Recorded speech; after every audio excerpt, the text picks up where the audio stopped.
the aircon off. I don't really know why, but they had. I asked him a little bit about describing his day-to-day life, and I noticed he was wearing glasses. And you see he's wearing glasses in the photo. He never used to wear glasses, but most prisoners on death row end up wearing glasses because they never get to see beyond the prison walls. It's not like one of these buildings with windows on the outside. They only have windows on the inside. So a prisoner can never see further than the wall opposite, and so eventually their eyesight starts to deteriorate. The same goes for their knees. They only ever walk on concrete, so their joints start to give way. He was telling me how there's no access to nature. They get really excited if a bird flies in an open window. They put sheets up to stop it getting out, because then they can all experience what a bird flying around. And occasionally a bird will nest in one of the sort of, I don't know, on a window ledge, and they can see it. And they get so excited, and they all turn into birders. Because they're excited to see some nature. And if grass grows between paving stones in the recreation area, they've been known to, he was saying, people will pick up that blade of grass and just to touch it, just to feel what it's like.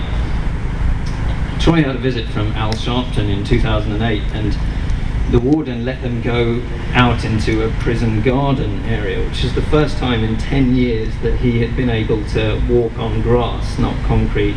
So he took his shoes off, and he said it was like the Shawshank Redemption. The idea of somebody on death row watching a film about people getting off death row and out of prison, I thought was incredible. He loves his reading. You can have 7 books or magazines at a time. I think it rotates every week, and he said that he has to stop himself from reading stuff too quickly, because otherwise it'll get to halfway through the week and he'll have nothing new to read. As we've heard, he gets so much mail that sometimes he has to go to the mail room rather than them bring the mail to him, because the bags are too heavy, and that's down to a lot of you sending in post, like Angus, for example. And depending on the day, the rotation day, they get 3 or 6 hours outside their cells in a day. So if you imagine, he's spent 20 years spending either 21 hours or 18 hours per day in the same cell. So I just wanted to address why we're here. Martina maintains that it's activism that has kept Troy alive. On the 17th of July 2007, he was supposed to be executed. On the 23rd of September 2008, he was supposed to be executed. And on the 27th of October 2008, he was supposed to be executed. And now it's the 21st of September 2011, he's supposed to be executed. So it's not unprecedented. We can stop this from happening. We all know that there's too much doubt around his case, and we're here to make noise about it. I think they would have heard it when you shouted. I don't claim to know him very well. I've only met him once. He's a humble man, and he would want to say thank you to all of you, and he would be humbled by this. He wouldn't believe that there are this many people so far from where he's from that have turned out to see it, to send their best wishes for him. And I'm kind of keen on Twitter, and I managed to I saw a message that he had written a couple of days ago earlier, that somebody had tweeted out, and I'm just going to read it to you. A message of thanks from Troy Davis. I want to personally thank each and every one of you. You lift my spirits every single day. When I wake up and feel helpless, I thank God there are people like you taking on my cause.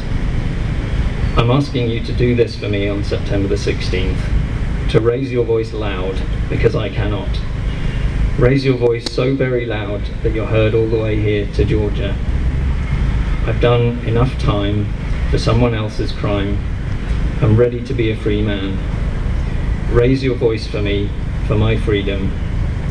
Thank you so very much, and God bless you. Troy Anthony Davis, September the 14th, 2011. Thanks a lot.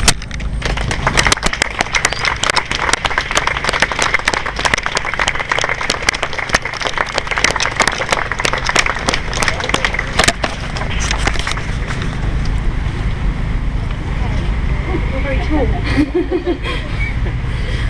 So our digital campaign this week has been about trying to let as many people as possible know about Troy and encourage them to take action.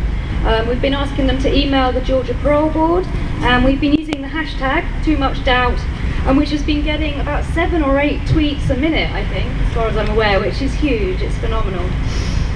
The Parole Board are meeting on Monday, so we still have all weekend to keep the action going. As we saw with the mobile phone, I'm not very good with technology, so I'm going to ask Emerson Povey, who's our digital expert, to talk you through taking action now, maybe, if it works. So if you don't have the technology